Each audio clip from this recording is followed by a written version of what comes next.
Oltre 7 milioni di persone in Italia assumono 5 o più farmaci al giorno, addirittura l'11% degli over 65 ne assume 10 o più contemporaneamente. Questo rappresenta un enorme problema ed in questo video vedremo il perché e soprattutto vedremo come ridurre il numero dei farmaci può in molti casi creare un enorme beneficio. Però prima di iniziare è necessario partire da due precisazioni importanti.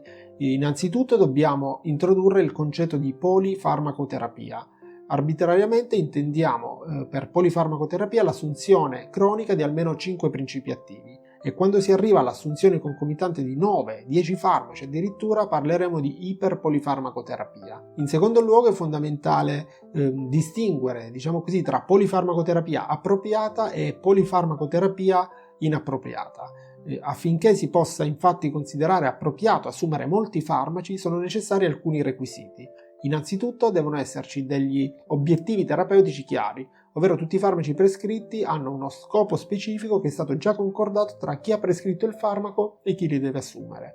Inoltre, l'aspetto da non trascurare ci deve essere un'efficacia dimostrata e la terapia farmacologica dovrà essere ottimizzata al massimo per poter ridurre al minimo il rischio di effetti avversi. Ed infine, forse l'aspetto più importante è l'adesione alla terapia, ovvero chi assume i farmaci è deve essere da un lato motivato, dall'altro in grado di poter seguire realmente questa assunzione. Tutto il resto è considerato polifarmacoterapia inappropriata e da adesso in poi noi parleremo, quindi nel resto del video, solo di questo tema, la polifarmacoterapia inappropriata. Ma perché assumere più farmaci può rappresentare un enorme problema, specie in alcune situazioni? Ci sono ben 6 motivi che analizzeremo e ci sono anche dei modi per poter evitare questo problema e li vedremo nella seconda parte del video. Prima però poniamo l'attenzione sulle conseguenze. Innanzitutto le reazioni avverse. Più farmaci si assumono, maggiore sarà il rischio di effetti collaterali.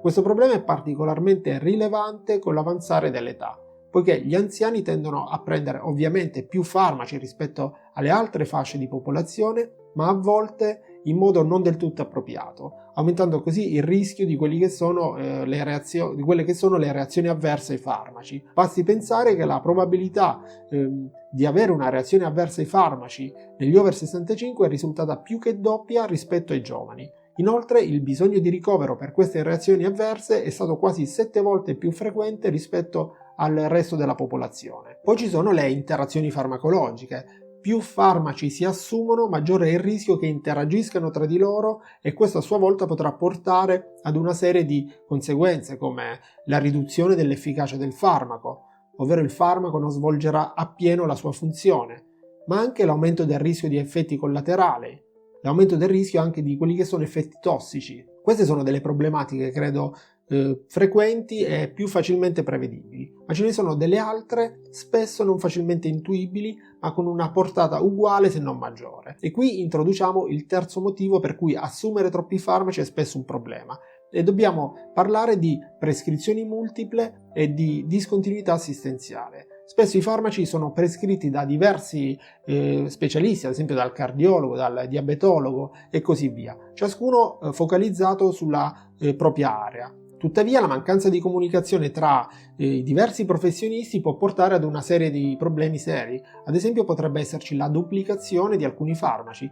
Praticamente si rischia di prendere 2 volte lo stesso farmaco. Oppure alcuni farmaci importanti potrebbero essere inavvertitamente omessi dalla terapia e così via. E se pensate che tutto questo sia impossibile, io vi assicuro che non è così. L'uso di molti farmaci contemporaneamente è stato inoltre collegato anche a un maggior rischio di deterioramento cognitivo, con effetti negativi sulla memoria, sull'attenzione e sulla capacità anche di svolgere le normali attività quotidiane. E può causare uno stato di confusione improvvisa e temporanea, in cui delle persone possono avere difficoltà a concentrarsi, a ragionare chiaramente, a riconoscere l'ambiente circostante.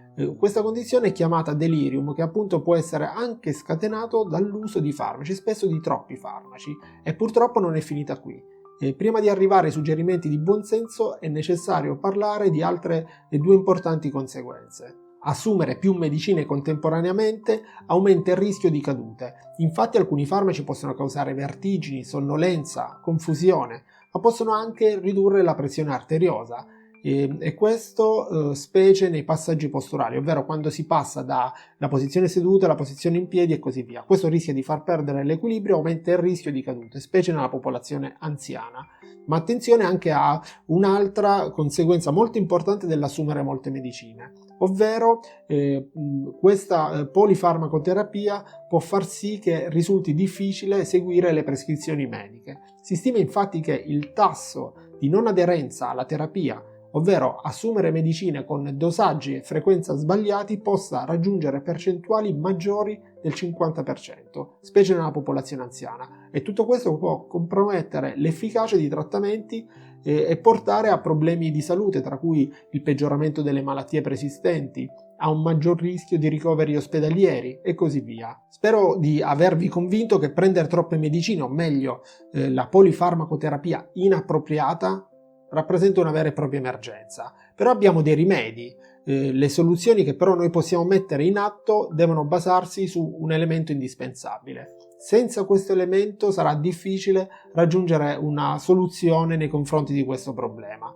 Parliamo come sempre della fiducia che deve esserci tra voi e il vostro medico. Un medico che conosca la vostra storia personale sarà infatti in grado di mettere in atto i rimedi che vedremo tra poco.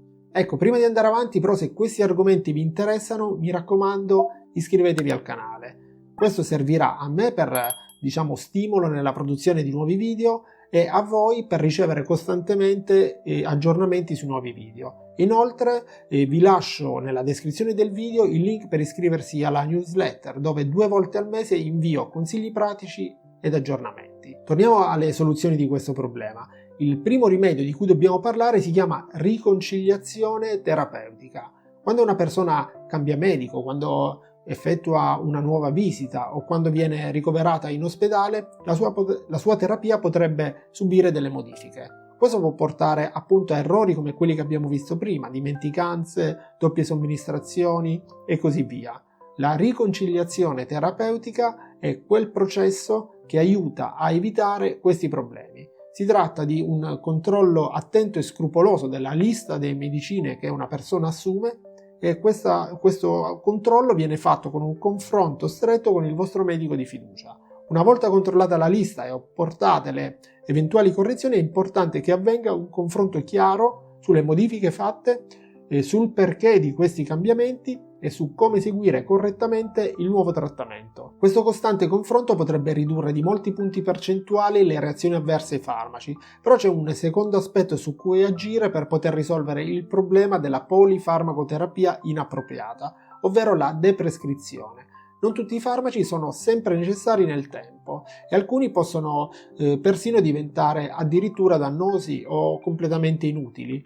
La deprescrizione quindi è quel processo con cui il vostro medico decide di ridurre o di sospendere un farmaco che non è più utile o che potrebbe addirittura causare dei danni. Affinché però questo processo sia efficace, ci sono alcuni aspetti importanti che noi dobbiamo considerare. Questa deprescrizione non può essere fatta da soli e come già detto deve esserci fiducia nei confronti del vostro medico. Spesso infatti, specie con il passare degli anni, ci si tra virgolette affeziona ai farmaci che casomai si prendono da anni, per cui può essere anche normale avere dei dubbi o avere dei timori. Tuttavia, se alla base c'è fiducia e se c'è una comunicazione chiara e fatta con tempi adeguati, i risultati saranno migliori. Uno dei migliori consigli però per ridurre al massimo il numero di medicine è intervenire per tempo. Ne ho parlato in questo video. Io vi aspetto al prossimo e come al solito vi mando un abbraccio.